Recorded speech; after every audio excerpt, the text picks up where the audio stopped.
Bismillahirrahmanirrahim. Today starting with question number 85 to 88 which is based on scenario जो हमें दिया हुआ है और analytical question जो इस तरह के हैं more or less इस तरह के ही आपके पेपर में आएंगे. So let's start. It is question number 85 to 88.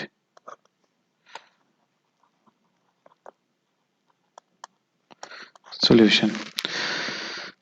Okay. अब हम ये क्या कहते रहे हैं, हम पहले रफ में थोड़ा सा लिख कर ना उसके बाद उसको नीट करेंगे कि प्रॉपर ऑर्गेनाइज करेंगे. जस्ट से कि पहले क्या कह रहे हैं. फर्स्ट इट्स सेइंग कि L is older than M, यानी कि हम इस तरह करते हैं, दरमियान में एक लिख लेते हैं L. It is older than M and taller than M. N इसका मतलब है L N से टॉलर है. L और N का आपस में लेते हैं L N से टॉलर है. टॉलर के लिए हम ये कर लेते हैं, ठीक है. L N से टॉलर है एंड L M से ओल्डर है, यानी एज में ज्यादा है और हाइट में भी ज्यादा है. अच्छा, O is younger then P. अब ये कह रहा है O is younger then P, यानी कि हम ये लिख सकते हैं कि यानी P is older than O. P is older than O and O is older than N and O is older than N, ठीक है. यानी O P O से बड़ा है and O जो है वो N से बड़ा है and O and shorter than Q, यानी O is shorter than Q. अगर हम कहते हैं O Q से shorter, इसका मतलब है Q O से बड़ा है, ठीक है. Q is greater than O.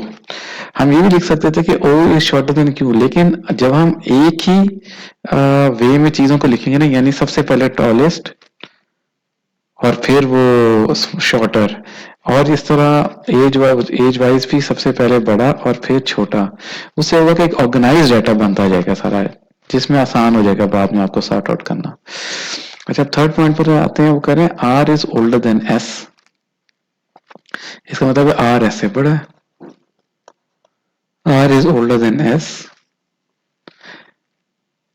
and R is younger than N, यानी R is younger than N हुआ तो R is younger than N, यानी R और N का कॉम्बिनेशन क्या है कि R N से छोटा है, यानी R is younger than N.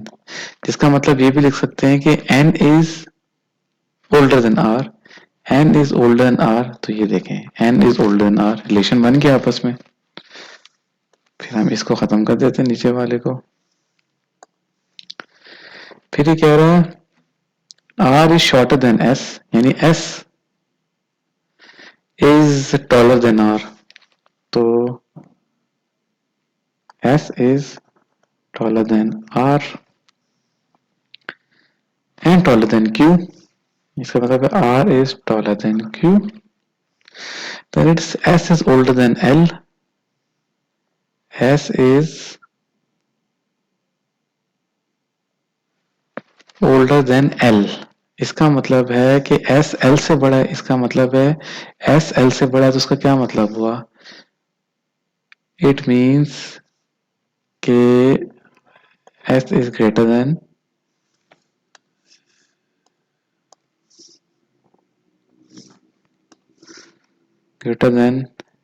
L. तो हम अगर इसको ऑर्गेनाइज करें कि S L से बड़ा है, इसका हम ये भी मतलब लिख सकते हैं ना कि S is greater than L and L is greater than M, right. तो फिर आपकी इन दो की भी जरूरत नहीं रहेगी.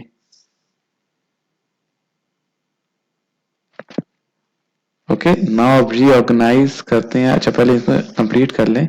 And S is shorter than N, it means N is taller than S. N is taller than S. अब हम इस सबको ऑर्गेनाइज करते हैं, पहले एजेस को, उसके बाद हाइट्स को. तो पहले अगर एजेस को करते हैं ऑर्गेनाइज, तो एजेस में क्या होगा? एजेस में होगा P is greater than, O is greater than, N is greater than, R is greater than, S is greater than, L is greater than M. This is it. और इसको हम मिटा देते हैं जो पहले से लिखा था ताकि हमारे पास एक कंप्लीट इक्वेशन आ जाए. Okay. Now arranging these heights. L is greater than N. What does that mean? कि इसके बीच में रहते हैं. L is greater than N and N is greater than S. And L is greater than N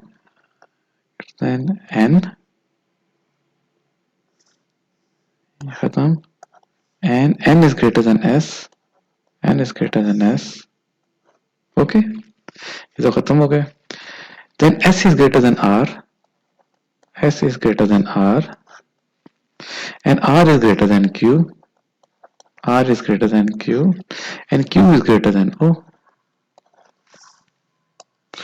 तो ये अब आपकी दो बन गई, जिसका मतलब है कि this is age and this is height. अब हम आते हैं क्वेश्चन की तरफ ताकि हमारे लिए ज्यादा आसान हो जाए चीजें. नाउ सी पहला क्वेश्चन क्या है. क्वेश्चन नंबर 85 क्वेश्चन क्या है.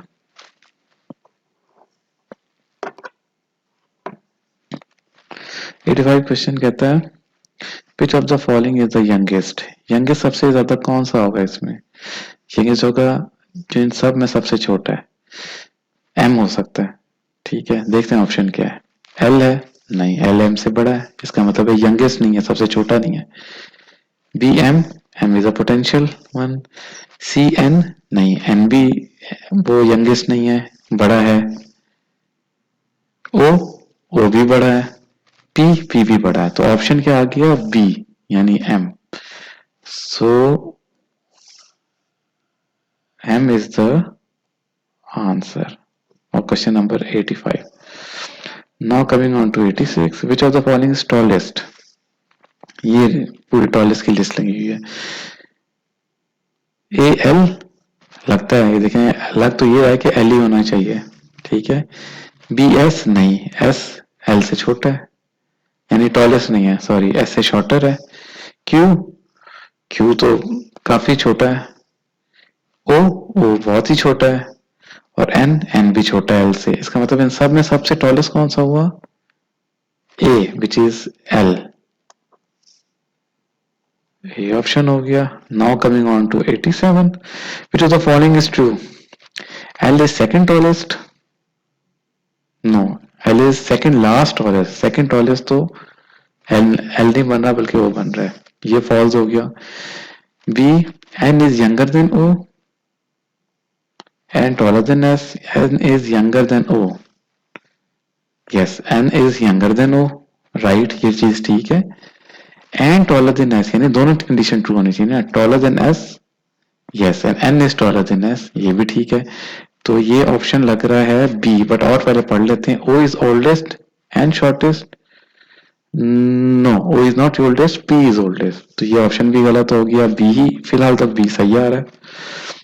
D, R is older than P. No, P is older than R. R is younger than P. ये स्टेटमेंट भी गलत हो गई. S is older than M. S is older than M. ये statement ठीक है. And taller than L. No, S is shorter than L. L is taller than S. तो इसका मतलब है 87 का भी क्या हो गया, B. So 85 का आंसर हो गया B. देन हमने 86 किया, इसका आंसर A था. देन हमने 87 किया, इसका आंसर B था. And then at the last हम 88 की तरफ आ रहे हैं. 88 क्वेश्चन कह रहा है which statement about group L M N O P Q R and S is necessarily false. इसका मतलब है कि इन 5 में से वो ऑप्शन जो गलत है, सही ना हो, इसका मतलब इस सारे क्वेश्चन को करने के दो तरीके हैं, या तो ऑप्शन बिल्कुल डायरेक्ट गलत हो या फिर बाकी सारी ऑप्शन ठीक हो, तो जो रह जाएगा ऑप्शन वो या तो अनडिसाइसिव हो या इनकरेक्ट हो। इन दोनों केस हम उसे फॉल्स में काउंट करेंगे। ठीक है, तो सबसे पहला देखते हैं। A Q is the shortest of the group, sorry O is the shortest of the group, shortest of the group, ये ठीक है, ये फॉल्स नहीं है। फिर हम अगले पर आते हैं। N is the second tallest of the group, N is the second tallest, पहला एल है दूसरा एन, ये भी स्टेटमेंट ठीक है। O is the second oldest of the group, O is the second, पहला ओल्डेस्ट पी है, सेकंड ओल्डेस्ट ओ है, ये भी आंसर ठीक है। डी का है L is the tallest of the group, L is the tallest of the group, ये भी ठीक है। इसका मतलब चार ठीक है, अब सिर्फ पांचवा रह गया। तो Q is the third oldest of the group,